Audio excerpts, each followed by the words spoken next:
राधे राधे। कार्तिक मास व्रत का चौथा अध्याय।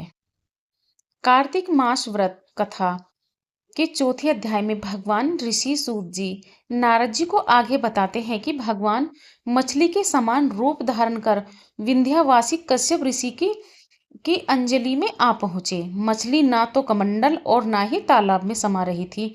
यहाँ विस्तार से नारद जी बोले, ऐसा कहकर विष्णु भगवान मछली के समान रूप धारण कर विंध्यावासी कश्यप ऋषि की अंजलि में आ पहुंचे। कश्यप ऋषि ने दया करके उन्हें अपने कमंडलों में रख लिया। जब उनके कमंडलों में न सके तब उन्हें कुएं में डाल दिया। जब उसने वह मछली ने समा सकी तब तालाब में भी फेंक दिया। जब तालाब में भी ना समा सकी तब उसे समुद्र में डाल दिया। वहां भी वह बढ़ने लगी। इसके उपरांत उस नारायण रूपी मत्स्य ने शंखासुर को मारा। तत्पश्चात उस शंख को हाथ में लेकर आ पहुंचे। बंदरी नारायण में सब मुनियों को बुलाकर आज्ञा दी। विष्णु ने कहा, पानी में इधर उधर फैले हुए वेदों को ढूंढो। शीघ्र ही आप लोग रहस्य युक्त वेदों को जल से निकालकर शीघ्र मेरे पास ले आवे। इतने काल तक मैं देवताओं के साथ प्रयाग में ठहरा हूं। राजा पृथु से नारद जी ने कहा। उसके पश्चात अपने तपोबल से समस्त ऋषियों ने यज्ञ बीजों के सहित सब वेद मंत्रों को ढूंढ निकाला। उन वेदों में से जो जो भाग जिस जिस मुनि को मिला वह भाग उस मुनि का हो गया। तत्पश्चात हे राजन, उसी दिन से उस भाग के वे ही ऋषि कहलाए। सब वेदों को लेकर मुनि गण प्रयाग में आए और ब्रह्मा को उन लोगों ने सब वेद समर्पित कर दिए। सब वेदों को पाकर ब्रह्मा बड़े प्रसन्न हुए।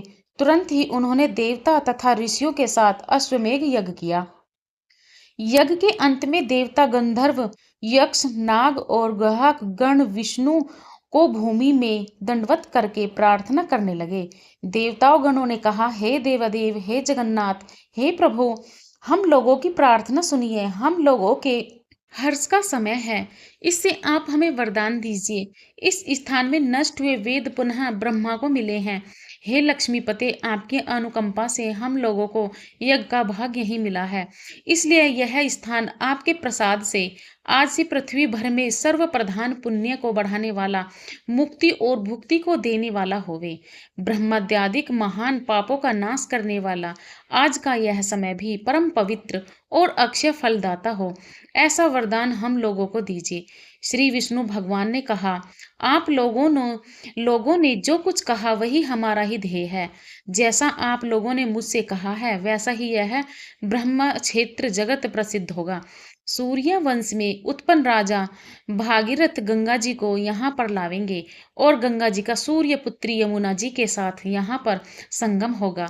आप लोगों तथा समस्त ब्रह्मादिक देवताओं के साथ मैं भी यहीं पर रहूंगा और यह स्थल तीर्थराज के नाम से प्रसिद्ध होगा।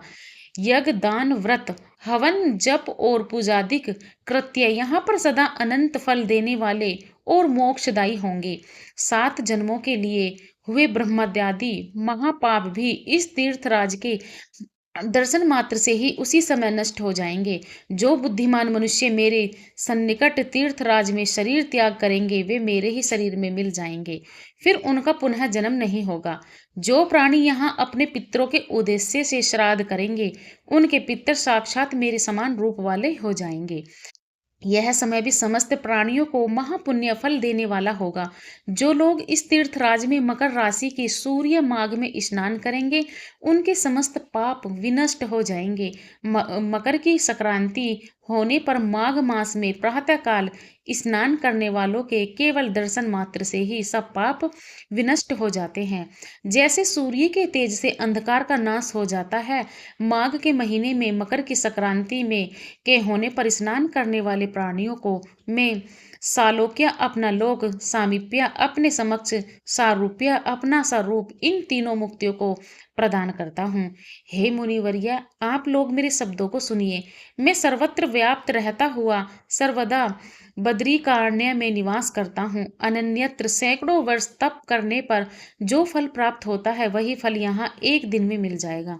जो महानुभाव मेरे उस स्थान बद्रिकाश्रम का दर्शन करेंगे वे जीवन मुक्त हो जाएंगे और उनके समस्त पाप नष्ट हो जाएंगे। श्री सूत जी बोले कि इस तरह विष्णु भगवान उन सब देवताओं से आकर ब्रह्मा जी के साथ ही अंतर्ध्यान हो गए और इंद्रादि देवगण भी अपने अंशों को वहीं छोड़कर अंतर्ध्यान हो गए। जो कोई प्राणी इसे शुद्ध मन से सुनेंगे अथवा सुनावेंगे, वे तीर्थराज प्रयाग और बद्रिकारण्य जाने के समान फल को प्राप्त होवेंगे। ओम नमो भगवते वासुदेवाय। राधे राधे।